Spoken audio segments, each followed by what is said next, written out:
ഒരുപാട് ആളുകൾ ചോദിച്ചൊരു ചോദ്യം വേറൊന്നല്ല, സുൽത്താൻ ബത്തേരിയിലെ ടിപ്പു സുൽത്താൻ്റെ കോട്ട വീഡിയോ എടുക്കുമെന്നില്ലേ. അപ്പോൾ ഒന്നും നോക്കിയില്ല, ഇന്ന് സമയം കിട്ടിയപ്പം ഇന്ന് അങ്ങോട്ടേക്ക് പോകാമെന്ന് വിചാരിച്ചു, ആ വീഡിയോ ഷൂട്ട് ചെയ്യാമെന്ന് വിചാരിച്ചു. ടിപ്പു സുൽത്താൻ്റെ കോട്ടയെ പറ്റി പറയുകയാണെങ്കിൽ ഒരുപാട് പ്രത്യേകതകളുണ്ട്, ഒരുപാട് കാണാനുണ്ട്, ഒരുപാട് പഠിക്കാനുണ്ട് അല്ലേ. അപ്പം ഇന്ന് വേറൊന്നുമല്ല, ഇന്ന് ടിപ്പു സുൽത്താൻ്റെ കോട്ടൻ്റെ പ്രത്യേകതകൾ എന്തൊക്കെയാണ് കാണാനുള്ളത്, എത്രത്തോളം മനോഹരമാണ് എന്നൊക്കെയാണ് നമ്മൾ ഈ ഒരു വീഡിയോയിൽ ഉൾപ്പെടുത്തുന്നതും നിങ്ങളെ മുന്നിലേക്ക് എത്തിക്കുന്നതും. അപ്പോൾ തീർച്ചയായും ഈ ഒരു വീഡിയോ നിങ്ങൾക്ക് ഇഷ്ടപ്പെട്ട് കഴിഞ്ഞാൽ മാക്സിമം ആളുകൾക്ക് ഇത് ഷെയർ ചെയ്യുക, സപ്പോർട്ട് ചെയ്യുക. പിന്നെ പേജ് ഫോളോ ചെയ്യാത്തവരുണ്ടെങ്കിൽ തീർച്ചയായും നിങ്ങളെ സപ്പോർട്ട് എന്ത് ചെയ്യുക, ഫോളോ ചെയ്യുക.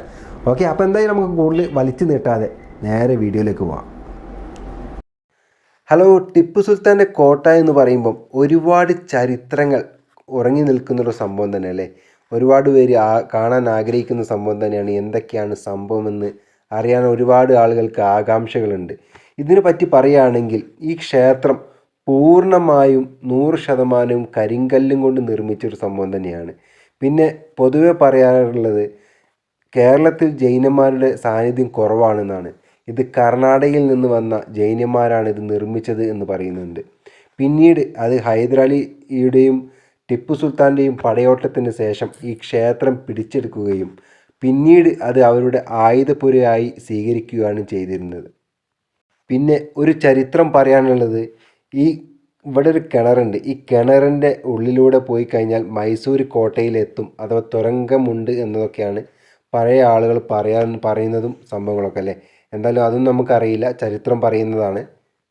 ശരിക്കും സുൽത്താൻ ബത്തേരി എന്ന് പേര് വരാൻ കാരണം ഇതുകൊണ്ട് തന്നെയാണല്ലേ, സുൽത്താൻ്റെ ഒരു പടയോട്ടം കൊണ്ട് തന്നെയാണ്.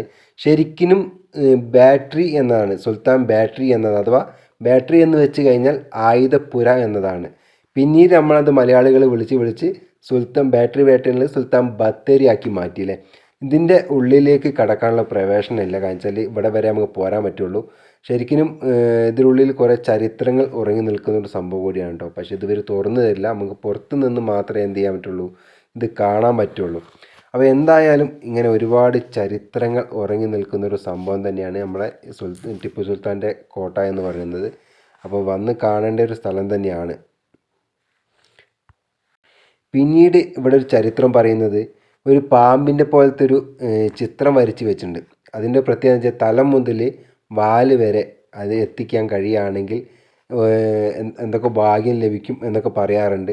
അതൊന്നും എത്രത്തോളം ഒന്നും അറിയില്ല, നമ്മൾ പഴയ ആളുകൾ പറയുന്ന ചരിത്രങ്ങൾ മാത്രമാണ് കേട്ടോ ഇതൊക്കെ. അപ്പോൾ അതും ഇതിൽ തന്നെ അടങ്ങിയിട്ടുണ്ട്. എന്തായാലും ഈ ഒരു വീഡിയോ ഇവിടെ വെച്ച് നമ്മൾ വൈൻഡപ്പ് ചെയ്യാണ്.